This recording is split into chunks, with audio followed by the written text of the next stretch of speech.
అందరికీ నమస్కారం. నేను సునీత లక్కరాజు. ఈ రోజు చంద్రబాబు నాయుడు గారు, పవన్ కళ్యాణ్ గారు జతకట్టిన సంగతి తెలిసిందే. అయినా కూడా నిన్నటి సభలో చంద్రబాబు నాయుడు గారు పవన్ కళ్యాణ్ గారిని పక్కనే పెట్టుకుని నెత్తి మీద రూపాయి పెట్టే పైసా కూడా పవన్ కళ్యాణ్ ఎవరు కొనరు అని చెప్పి మాట్లాడిన సందర్భం మనం చూసాం.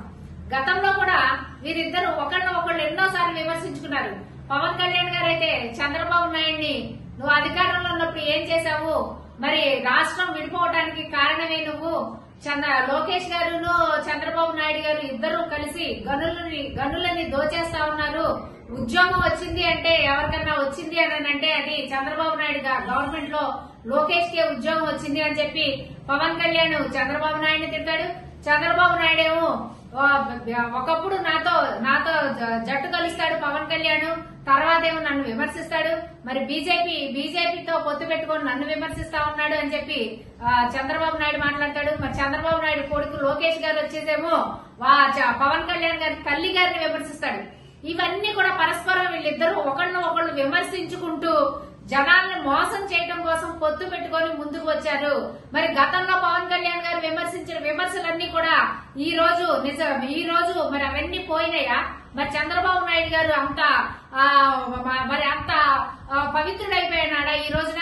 మరి ఆ రోజున చంద్రబాబు నాయుడు గారు ఈయనకి అనుభవం 40 ఏళ్ల అనుభవం అని చెప్తాడు. ఏం చేశారు ఆంధ్రప్రదేశ్ అని చెప్పిన పవన్ కళ్యాణ్ ఈ రోజు ఏం చెప్తా ఉన్నాడు?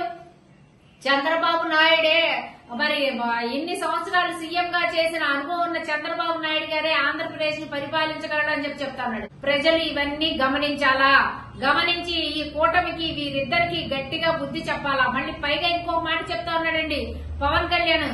ఆయన అంట త్యాగాలు చేసేసి రోడ్డు మీదకి వచ్చేసి త్యాగాలు చేసేసి వీళ్ళిద్దరూ కలిసి ప్రజల బాగు కోసం ముందుకు వచ్చారంట.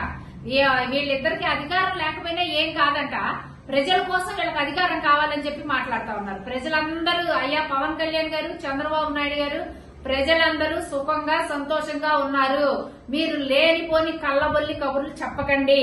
ఇంకొక విషయం, పవన్ కళ్యాణ్ గారు నిన్న నామినేషన్ దాఖలు చేసేటప్పుడు కూడా ఆయన అఫిడవిట్ లో కూడా మరి ఏమి నిజాలు రాశారా అబద్దాలు రాశారా అనేది ఆయనకే తెలియాల్సిన అవసరం ఉంది. ఆయన చదువు గురించి కూడా ఆయన కరెక్ట్ గా చెప్పలేని పరిస్థితిలో ఈ రోజు పవన్ కళ్యాణ్ గారు ఉన్నారు.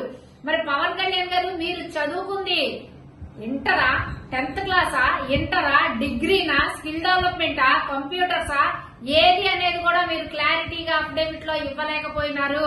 మరి 2 లక్షల బుక్స్ చదివాను నేను అని చెప్తా ఉన్నారు. మరి ఈ జ్ఞానము ఈ నాలెడ్జ్ అంతా ఏమైపోయిందండి? ప్రజలకి కళ్ళబొల్లి కబుర్లు చెప్పడానికి పనికొస్తుందా ఈ మీరు చదివిన పుస్తకాల యొక్క నాలెడ్జ్ అని చెప్పి కూడా మేము అడుగుతా ఉన్నాం.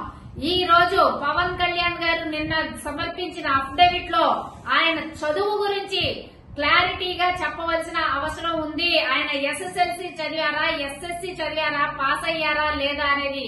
ఒకవేళ ఆయన గనక అఫిడవిట్ లో తప్పుడు సమాచారం గనక ఇచ్చినట్లయితే ఆర్టికల్ 125A ప్రకారం 6 నెలల జైలు శిక్ష లేదా జరిమానా కూడా విధించే అవకాశం ఉంది.